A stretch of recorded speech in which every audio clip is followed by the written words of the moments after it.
Enquanto outros gastam fortunas em fertilizantes e gadgets caros, os Amish cultivam o dobro de alimentos com uma fração do custo, usando sobras de cozinha e algumas moedas. Essas técnicas, tão simples quanto eficazes, foram aperfeiçoadas ao longo de gerações, e os jardineiros que as descobrem lamentam não tê-las conhecido antes.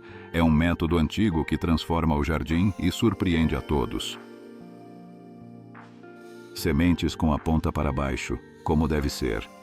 Já aconteceu de você plantar um pacote inteiro de sementes e ver que metade não germina? A resposta pode ser mais simples do que imagina. Há gerações, os agricultores Amish plantam suas sementes com a ponta voltada para baixo. E, por trás desse costume antigo, há pura ciência. Ao posicionar a semente com a ponta para baixo, você oferece uma vantagem natural. As raízes se desenvolvem até 40% mais rápido do que se fossem plantadas ao acaso. É como dar à semente uma bússola para guiá-la diretamente ao destino certo. Hortaliças comuns como feijão, milho e abóbora têm a necessidade natural de que as raízes cresçam para baixo e os brotos para cima. Quando você as orienta corretamente desde o início, a taxa de germinação pode subir até 80% em comparação com o plantio aleatório. Em outras palavras, com a mesma quantidade de sementes, você obtém mais plantas. E os jardineiros Amish fazem isso há décadas para maximizar suas colheitas. Eles sabem que quando as sementes estão bem posicionadas, crescem muito mais fortes.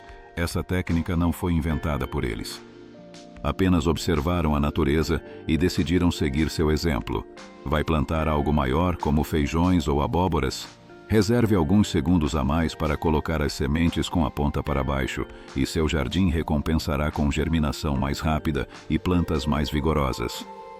Alguns jardineiros Amish até usam um pequeno bastão para fazer o buraco no ângulo perfeito para cada semente. Pode parecer um pouco trabalhoso, mas na jardinagem a paciência no momento do plantio sempre traz recompensas na colheita. O poder do chá de camomila. A sabedoria Amish no jardim é tão silenciosa quanto eficaz, e muitas vezes vem direto da cozinha. Aquela xícara de chá de camomila que você toma no fim do dia, nas comunidades Amish, se transforma em uma ferramenta essencial para o início das sementes. Preparar esse estimulante natural é simples. Mergulhe 2 sachês de chá de camomila em uma xícara de água quente por cerca de 10 minutos, até adquirir uma cor dourada. Em seguida, deixe esfriar completamente. Sementes grandes, como as de tomate ou abóbora, ficam de molho por cerca de 12 horas. As menores, como as de alface ou cenoura, apenas 6 horas. Por que funciona tão bem? A camomila contém compostos naturais que combatem fungos, protegendo as sementes de doenças que costumam destruí-las. Há gerações, jardineiros Amish usam essa proteção natural, muito antes da existência de tratamentos químicos para sementes. A ciência confirma. Sementes tratadas com chá de camomila germinam até 3 dias mais rápido do que as não tratadas. Para quem valoriza cada dia da estação de cultivo, esses 3 dias podem significar a diferença entre uma colheita farta e um fracasso causado por geadas precoces. Os Amish equilibram o respeito pelos ciclos naturais da agricultura com a necessidade de aproveitar ao máximo cada dia de cultivo. E a camomila tem séculos de história na medicina para plantas. Da próxima vez que iniciar sementes, esqueça os químicos e prepare chá de camomila. Suas plantas ficarão protegidas e, se sobrar chá, você ainda pode apreciá-lo. Talvez seja a única vez que suas plantas agradecerão por terem sido mergulhadas em água quente. O segredo das moedas de cobre nos vasos. Aqui vai algo curioso. O que você carrega no bolso pode ser a chave para ter plantas mais saudáveis. Antes de encher um vaso, coloque uma moeda de cobre no fundo. E não é superstição de jardinagem. É uma prática que muitos jardineiros Amish utilizam há anos. O segredo está no cobre presente nas moedas antigas. Ao colocá-la no fundo, a moeda age como fungicida natural. Libera lentamente íons que criam um ambiente hostil para fungos, mas totalmente seguro para as plantas. Mas atenção, isso só funciona com moedas cunhadas antes de 1982. As antigas contêm cerca de 95% de cobre. enquanto as mais novas têm apenas uma fina camada de cobre sobre zinco. Essa diferença é crucial, pois é o cobre que combate os fungos. Em testes de jardim, esse simples truque reduziu problemas de fungos em até 65% em comparação com vasos sem tratamento. Para os Amish, que preferem soluções naturais a produtos químicos, essa é uma sabedoria que vale seu peso em cobre. Cientistas explicam que o cobre se infiltra lentamente no solo, criando uma barreira protetora contra doenças comuns em plantas cultivadas em vasos. Com apenas uma moeda, é possível proteger um vaso de tamanho padrão durante toda a estação de cultivo. Por isso, ao preparar seus vasos para tomates na varanda ou ervas na janela, não esqueça de verificar as datas das moedas. Uma moeda de 1981 pode ser o melhor investimento para o seu jardim este ano. Cascas de ovo, ouro para os tomates. O café da manhã e o jardim têm mais em comum do que você imagina. As cascas de ovo da sua omelete matinal, que muitas vezes vão para o lixo, são um verdadeiro tesouro para as plantas de tomate. A receita é simples. Lave as cascas, seque-as no forno a 200 graus Fahrenheit, cerca de 93 graus Celsius, por 10 minutos e depois triture. Para cada muda de tomate, adicione 1/4 de xícara de cascas trituradas no buraco de plantio antes de colocar a planta. As cascas de ovo contêm carbonato de cálcio, o mesmo componente da cal agrícola, mas em uma versão de liberação lenta. Esse cálcio previne a podridão apical, aquela mancha preta que aparece na base dos tomates quando estão prestes a amadurecer. Estudos mostram que hortas que utilizam esse método apresentam uma redução de 35% nos sintomas de deficiência de cálcio em comparação com as que não usam. Enquanto muitas fazendas comerciais recorrem a soluções químicas, os agricultores Amish comprovaram que este método caseiro funciona tão bem quanto, ou até melhor. Água de ovo para as plantas. Da próxima vez que você cozinhar ovos, não jogue fora a água do cozimento. Os jardineiros Amish, há gerações, aproveitam esse líquido cheio de nutrientes para alimentar suas plantas. Pode parecer um truque simples, mas essa água reciclada da cozinha contém minerais que dão um grande impulso ao crescimento das hortaliças. O processo é tão fácil que qualquer pessoa pode fazer. Depois de cozinhar os ovos, deixe a água esfriar e quando estiver em temperatura ambiente, ela estará pronta para nutrir seu jardim. Este truque funciona especialmente bem com verduras de folhas como espinafre e couve, além de vegetais que amam cálcio, como pimentões e brócolis. Por que a água de ovo é tão especial? Durante o cozimento, cálcio e outros minerais se desprendem das cascas e se misturam à água. As plantas absorvem esses nutrientes diretamente pelas raízes, recebendo um reforço suave, mas muito eficaz. Estudos científicos mostram que plantas regadas com essa água crescem até 15% mais rápido do que aquelas que recebem apenas água da torneira. E não é só isso.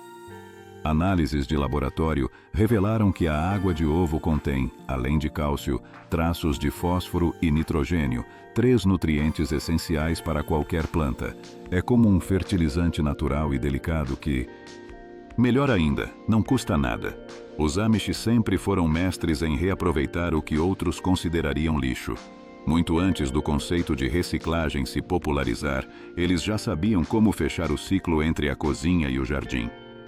Entendiam que os nutrientes precisam circular por toda a propriedade e não ser desperdiçados. Para aproveitar ao máximo o truque, o ideal é usar a água de ovo em até 1 ou 2 dias depois do cozimento. Embora os nutrientes se mantenham estáveis por algum tempo em temperatura ambiente, depois começam a se decompor. Só não esqueça, deixe a água esfriar completamente. A água quente pode danificar as raízes. Com esse simples hábito, o café da manhã não é apenas delicioso, é também o primeiro passo para um jardim mais saudável. O plantio das 3 irmãs. Se você observar uma fazenda Amish do alto, pode notar um padrão curioso em alguns canteiros. Em vez de fileiras perfeitamente alinhadas de uma única cultura, alguns jardins exibem pequenos montes onde milho, feijão e abóbora crescem juntos, em um arranjo que parece caótico, mas tem um propósito muito bem planejado. Este é o método de plantio das Três Irmãs, uma técnica indígena adotada pelos Amish há gerações.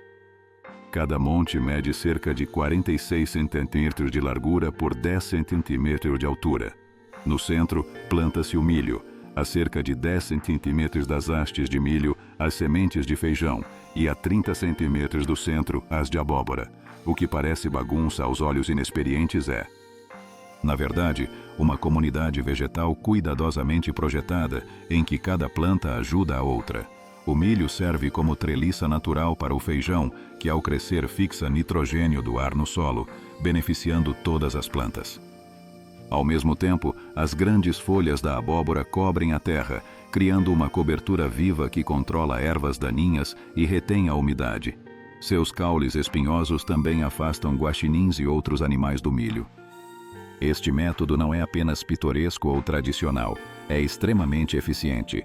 Pesquisas mostram que cultivar essas três culturas juntas pode aumentar a produtividade em até 30% em comparação com o plantio separado. Além disso, o sistema exige menos irrigação e menos capina, economizando tempo e recursos durante toda a estação. Embora essa técnica tenha origem nos povos nativos da América há milhares de anos, os Amish a incorporaram com grande sucesso em seus próprios jardins. No início, o espaçamento preciso pode parecer complicado, mas qualquer pessoa pode aplicar o método das Três Irmãs, seguindo as medidas básicas e permitindo que as plantas desenvolvam sua parceria natural. Na hora da colheita, você estará recolhendo 3 culturas da mesma área de solo, mais um exemplo da eficiência no uso do espaço que caracteriza a jardinagem Amish. Meias de lã para vasos. Não desperdiçar, não lamentar. Esse é o lema que guia muitas práticas Amish, inclusive o destino de meias de lã velhas. Quando as meias já não servem e têm furos impossíveis de remendar, os Amish as reutilizam como isolante para vasos de plantas. Proteger as plantas em vasos durante o inverno pode ser caro, mas esse truque Amish não custa nada. Basta vestir um vaso pequeno de cerca de 15 a 25 centímetros de diâmetro com uma meia de lã antiga. As fibras naturais criam uma camada protetora que mantém as raízes a salvo das variações bruscas de temperatura. Testes de temperatura comprovam que esse simples recurso mantém a zona das raízes de 5 a 7 graus mais quente durante quedas repentinas. Isso pode ser a diferença entre a vida e a morte de muitas plantas. A lã tem a vantagem de isolar mesmo quando está úmida, ao contrário de materiais sintéticos, que perdem eficácia quando molhados. Plantas em vasos sofrem mais com o frio do que aquelas que crescem no solo, pois as raízes ficam mais expostas. Com esse truque, os jardineiros podem prolongar a temporada de cultivo em até 3 semanas, tanto na primavera quanto no outono. Isso significa colheitas mais precoces de hortaliças de clima frio e maior produção de vegetais de outono. O método funciona melhor com vasos médios. Se você tiver vasos maiores, pode também usar suéteres ou cobertores de lã velhos, cortados sob medida. O segredo é usar lã natural, não fibras sintéticas. Embora muitos jardineiros hoje comprem capas especiais contra a geada, os Amish simplesmente reaproveitam o que de outra forma seria descartado. E quando chega a primavera, essas capas de lã podem ser retiradas, lavadas e guardadas para a próxima temporada, ou até mesmo voltarem ao cesto de reparos, se ainda estiverem em boas condições. O jardim lunar. Plantio de acordo com as fases da lua. Hoje em dia, muitos jardineiros modernos recorrem a previsões meteorológicas e mapas de zonas de plantio. Mas os agricultores Amish, sábios como poucos, guiam-se por algo muito mais antigo, as fases da lua. Parece algo místico? Não é. É uma prática que resistiu à prova do tempo, apoiada por séculos de observação e resultados comprovados. A ideia principal é simples, mas eficaz. As plantas se dividem em 2 grandes grupos. As culturas de raiz, como batatas, cenouras e cebolas, prosperam quando são plantadas durante a lua minguante, ou seja, o período após a lua cheia, quando a luz da lua diminui noite após noite. Já as plantas de folhas e as culturas de superfície, como alface, espinafre e tomates, beneficiam-se quando são semeadas durante a lua crescente, que segue a lua nova. quando a luz lunar aumenta a cada noite. Agora, o que torna essa prática tão atraente? Resultados surpreendentes. Pesquisas demonstraram que jardins semeados de acordo com os ciclos lunares podem produzir colheitas até 20% maiores do que aqueles cultivados sem levar em conta as fases da lua. Essa descoberta manteve viva a tradição nas comunidades Amish, mesmo quando a ciência agrícola moderna apresentou novas técnicas. O melhor de tudo é que seguir o calendário lunar de plantio não exige nenhum equipamento especial nem conhecimentos astronômicos. Basta um simples calendário que mostre as fases da Lua. Por que funciona? A resposta está na influência da gravidade. Assim como as marés oceânicas, a atração gravitacional da Lua também afeta a umidade do solo e das sementes, embora de forma muito mais sutil. Durante a lua crescente, o aumento da umidade favorece a germinação das sementes e o crescimento das folhas. Já na lua minguante, a umidade em queda direciona a energia para as raízes, estimulando seu desenvolvimento. Registros históricos mostram que os almanaques agrícolas Amish documentam essa prática desde o século XIX. Esses registros detalhados acompanhavam as datas de plantio, as fases lunares, as condições climáticas e, meses depois, os resultados da colheita. Graças a gerações de observações minuciosas, surgiram padrões que aperfeiçoaram o que hoje conhecemos como sistema de plantio lunar. Embora a ciência agrícola moderna não tenha adotado totalmente essa prática, os resultados consistentes observados nas comunidades Amish sugerem que há algo mais profundo nessa sabedoria ancestral do que aparenta.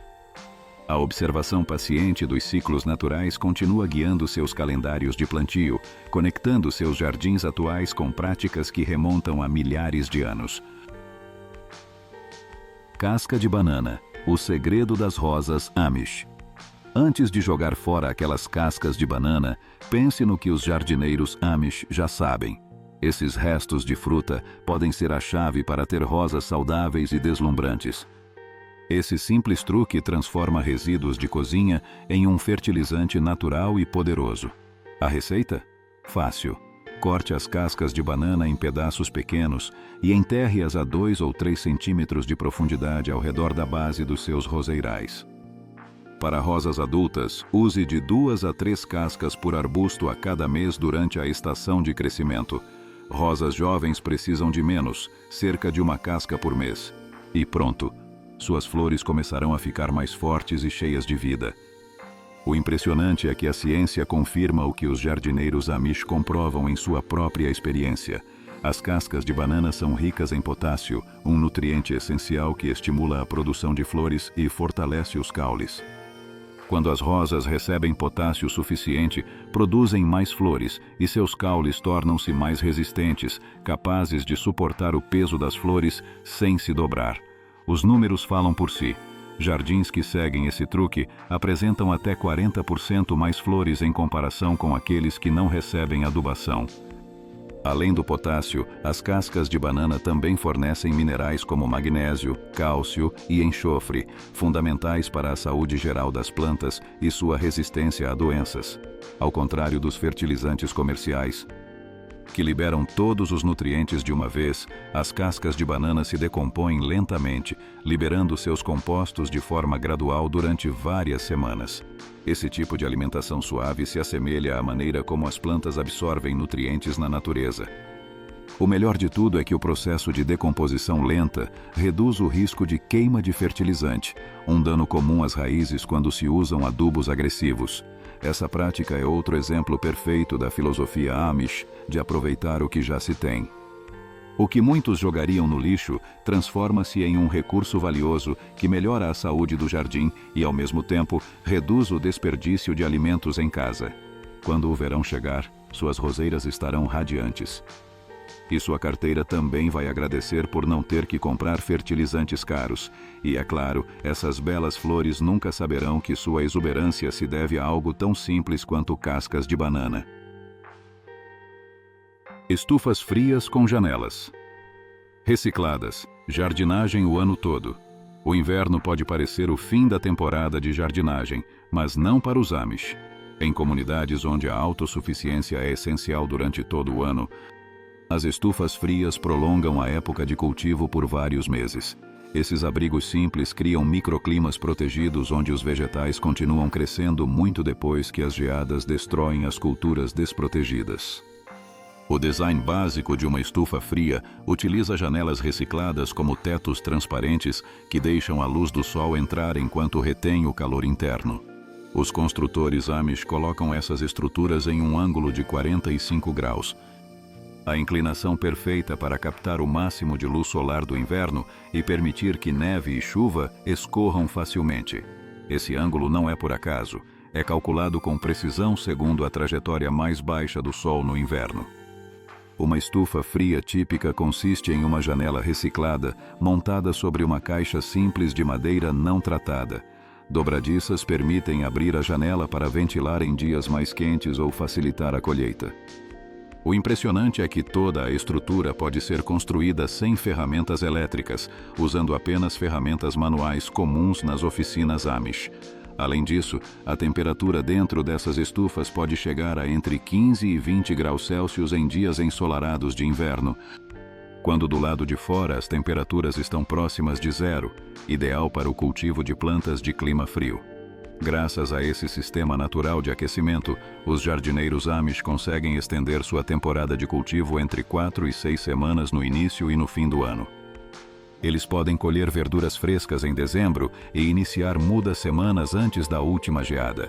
Nos rigorosos invernos do norte, essas estufas frias tornam-se uma fonte crucial de alimentos durante os meses de escassez. O melhor é que esse sistema é totalmente adaptável. Cada estufa pode ser planejada para se ajustar à janela disponível e orientada para o sul, aproveitando ventos e exposição solar. Algumas famílias Amish mantêm várias estufas, alternando seu uso para garantir colheitas contínuas durante os meses mais frios. O que os jardineiros comerciais alcançam com estufas caras, os Amish fazem com materiais reciclados e um design engenhoso. É mais um exemplo de como a observação atenta da natureza inspira soluções práticas e econômicas. Se você gostou deste vídeo e é apaixonado pela cultura Amish, com certeza vai adorar o próximo. Não se esqueça de deixar seu like e se inscrever para não perder nenhum conteúdo da maior comunidade Amish de todo o YouTube.